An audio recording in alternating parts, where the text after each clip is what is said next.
Hey, welcome to No Party with B and J. Today we're talking about the part nobody wants to admit. You are being watched, tracked, profiled, and they're calling this safety. And after that, we're talking about the new hustle in America. Food that comes from restaurants that don't exist, workers with no benefits, and neighborhoods losing real storefronts. If you've ever ordered off an app and you don't know where your food came from, yeah, that's what we're talking about. It's Wednesday, October the 29th, 2025, and let's get into it. So here's where we are right now. Both Democrats and Republicans are pushing bills to regulate AI. But let's be honest, they're also trying to control AI. Facts.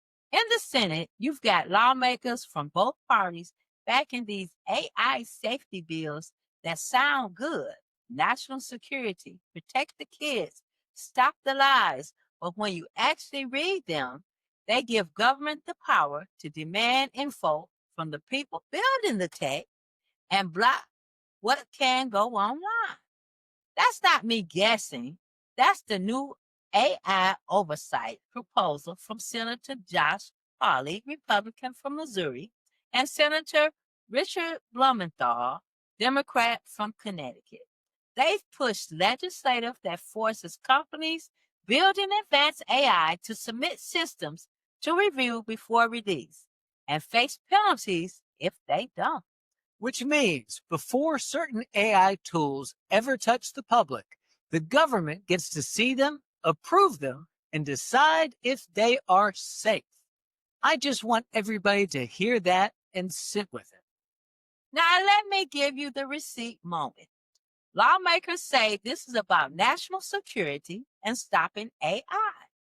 That could be weaponized or used for scams or deep fakes, or to stop and blackmail people, including those AI generated nude pics and revenge porn, which Congress is trying to crack down on it with the Take It Down Act, a bill that passed the House 4-9 to 2 and already has cleared the Senate. That bill makes it illegal to post AI created fake nude pics of someone, and it forces platforms to remove that content fast. It was bipartisan. It was expected to get signed by President Donald Trump. And that just makes sense. Nobody can be mad about that. Protecting people from deep fake abuse, especially women and kids, that's just real. Right. But here's where we're going to get controversial. Version A, when the same Congress that says we're protecting you online is also saying we need more tools to monitor AI, control AI, force AI companies to hand us data, are we protecting people? Or are we building the prettiest surveillance network America has ever had? Sounds like a pretty way to shoot out surveillance. Because don't forget, we've already seen lawmakers try to ban certain foreign-made AI apps from U.S. government devices because of national security, arguing data could leak to other governments. That's literally happening. House makers introduced bills to ban AI apps like DeepSeek off government phones over spying concerns. So the logic is we don't trust their AI to watch us. We only trust our AI to watch us. B, we need to hear that one again. We only trust our AI to watch us. Now here's version B. Is this finally accountability for big tech, or is it just the new Patriot Act with better branding? I don't know. It's hard to tell because let's remember, big tech tried to sneak in a deal to block states from passing their own AI safety laws. Basically, a 10-year freeze, so only federal rules would count. And the Senate shut that down 99-1. Lawmakers said no. States should still be able to protect people, especially kids, from what tech is doing. That fight was led in part by Senator Marsha Blackburn from right here in Tennessee, who said big tech shouldn't get a free pass. So tech wants freedom, government wants control, and we, the people, are in the middle, stuck like lab rats. Let me bottom line this for you. Congress says we're stopping exploitation and defects. True, that's in writing. Congress also says we get more visibility in powerful AI systems before you do. And states are screaming, don't you dare take away our right to regulate you locally because y'all in Washington, D.C. move slow and you're way too friendly with tech money. So ask yourself, is this about keeping your daughter's face off a fake nude or mapping out every single citizen's digital fingerprint and calling it safety? I don't know, Justin. It's hard to tell. And now we're going to switch it over and talk about food. Not because we're hungry, because this is how people get quietly erased from an economy. Ghost kitchens, virtual brands, delivery only restaurants. Let's translate that. You order from the app, looks like a new local spot with a catchy name, but there's no restaurant, there's no dining room, there's no staff up front, no storefront in your neighborhood. It's cooked in some rented back room, slapped with brand label, and pushed through DoorDash. And here's why people are mad. People feel like they're being lied to. There've been cases where you think you're supporting a new small local restaurant, and it turns out to be a national chain running a side brand out of a hidden kitchen. Customers said they simply felt deceived. Now let's talk the labor, because this is where I want everybody to pay close attention. These setups lean on cheap kitchen labor, long hours, and not a lot of benefits.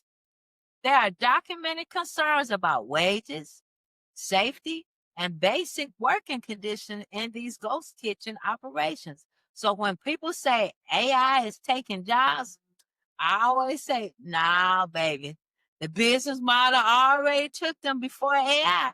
It's already happening here in Nashville. It's crazy. And we've watched what happens next. A lot of these ghost kitchen companies exploded during the pandemic. Investors threw money at them, and now some of them are collapsing, shutting down locations, laying people off, and leaving empty commercial spaces behind in cities like New York and even Nashville. We've seen closures and layoffs as delivery demand cooled and landlords want their rent. So here's the controversy. Version A. Is this just capitalism evolving? Like, don't hate the game, it's efficient? Welcome to 2025. Or is it more like version B? Is this economic vandalism? Because when a neighborhood loses real physical restaurants with real workers and becomes ghost food from ghost companies, that's the death of the local black and brown storefront ownership. That's the block losing its heartbeat. Say that, Justin. Say it again. We don't want the block to lose anything. And I'm going to go one step further. If you can quietly shut down 53 workers in one city and nobody even hears about it because it's just a ghost kitchen that is union proof, that is union proofing, that is protest proofing, that is we can shut you off and replace you tonight and you cannot fight us. So when we say the economy is lying to you, this is it. Wall Street says inflation is down and markets are strong. Meanwhile, your rent is up, your old corner spot is gone, and the people cooking in your dinner have no health care, Justin. It's sad. So let's go back and connect segment 1 and segment 2 very clearly. In segment 1, we said powerful tech is being controlled and weaponized at the top. In segment 2, we're showing you how tech-driven business models erase workers at the bottom. Ooh, and they are getting erased. That's a lot going on. Right off the bat. And that's America 2025. Surveillance at the top, disposability at the bottom, and both parties are acting like this is something that's normal. Here's what I need you to do after this episode. I want you to look at your last 5 delivery receipts and ask, did I even eat from a real place? I want you to ask your local elected officials one question.